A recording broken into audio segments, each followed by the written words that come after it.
Did I ever tell you the time when I was raided by the FBI in my home? No? Well, that's how I started my story at a recent speakeasy in New York. And I wanted to completely be open with the crowd in the room of how this was the worst day in my life that would actually become the best. What happened was I had some nitwits that were involved in my old concierge firm that had decided that they could run it better without me, and they wanted to get me out of the company. So they started throwing around accusations. One of those accusations was actually to the police that I was money laundering for organized crime. Now, funny enough, that will get the attention of the FBI.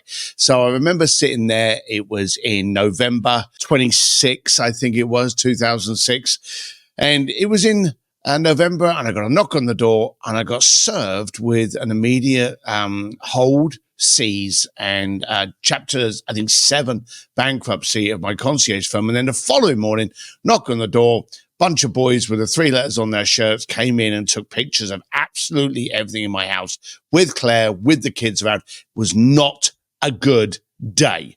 And I didn't know what had happened. My entire world had been turned up. It was just coming up to Claire's birthday. So, there was that. There was Christmas going on. It was all this kind of festivity. And here I am with the FBI, not on my doorstep, in my house.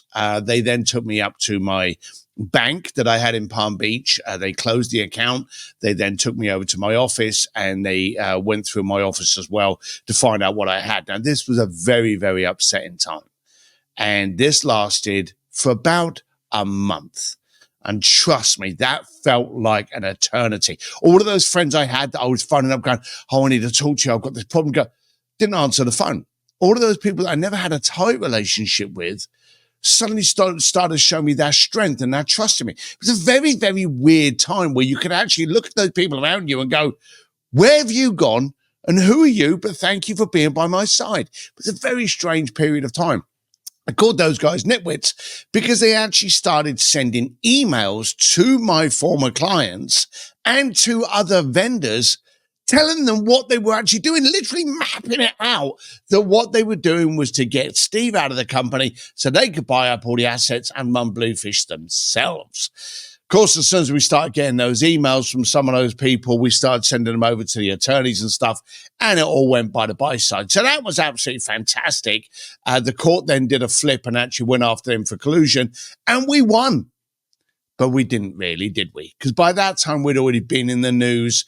The company was now under a trustee. It was now under bankruptcy proceedings. And once you start under bankruptcy proceedings, it just goes on until the end. This is a long time. So bottom line of it is I'd had my legs removed, but I was told I could go back playing in the field again. So it didn't really help me at all. I had to, I felt as though I had to get away. I moved away. I ended up moving over to California, sold everything I possibly had. And I felt as though it was a very, very, very dark time.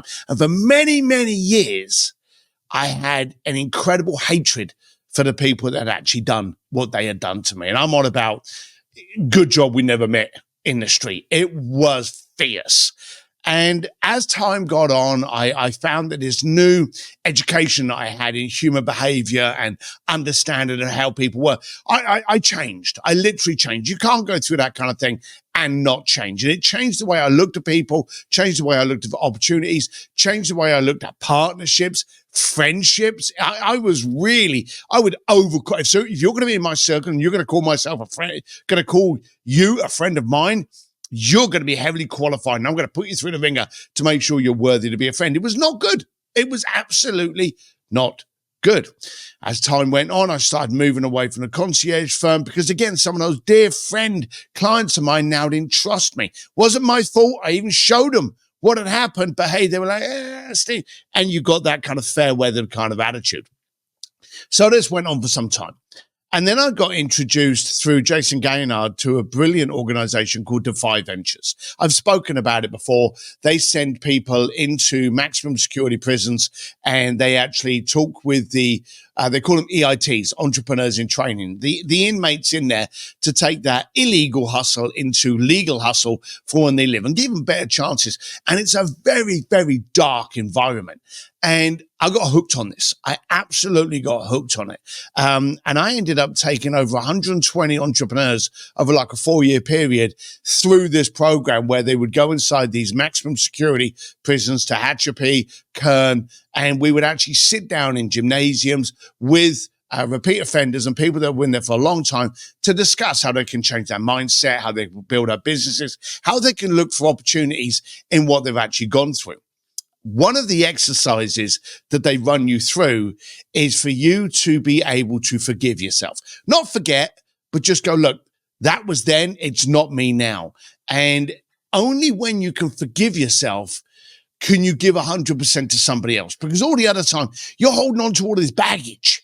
And I remember standing in front of a guy. The guy's name was Harut, big fella, and we're chatting. You don't go into too much of the darkness, but I told him what had happened to me and how I was carrying this hatred and how I had won, but not really. And now my life was off here, and I'm doing this, and I've released a book, and I'm now in a position to be able to coach and train. I'm doing all these wonderful things, but it's taken me a long time. And he looked at me and he said, "Why are you not thanking them?" And this caught me. This caught me quite hard. I'm like, why would I was so, even then, 10 years later, 12, maybe 18 years later, still hating these people. He told me that without them, I wouldn't have actually moved into these other areas. I wouldn't have actually become the man I am. I wouldn't actually have the better relationship I have with my family, the better relationship I have with my friends, the tighter relationships I have with myself. That would never have occurred had that not happened. And I suddenly realized he was right. I actually went back into Kern a few more times, actually met up with him and thanked him. But I suddenly realized the art of the reframe.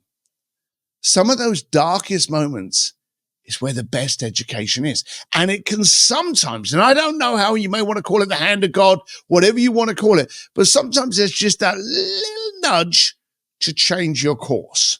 And you may go, no, I want to be on that course. That's where I'm supposed to be. But you may not be looking at the big picture.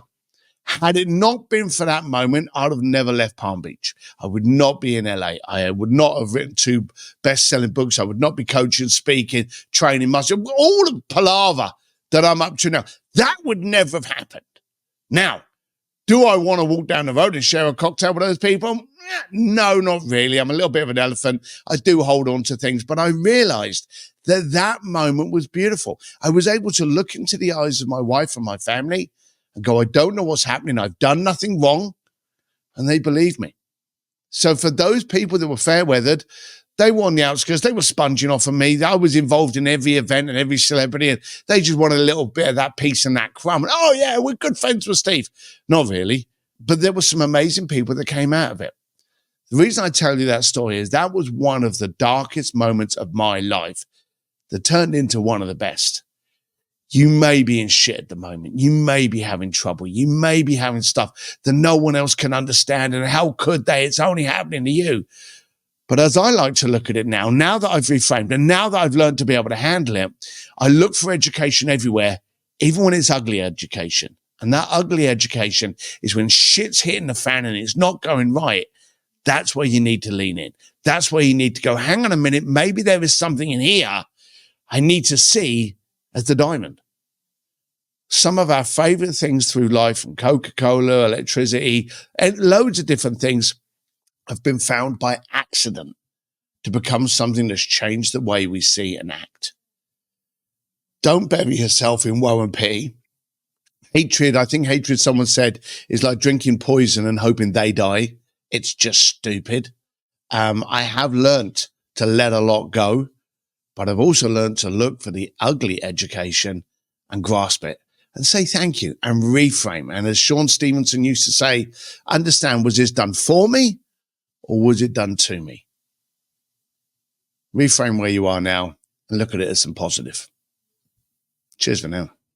Hey, thanks for listening to the podcast. You know what to do. If you love it, share, subscribe, but more than anything, do something with it. And remember, life's too short to play it safe, so disrupt, connect, and grow. See you next time.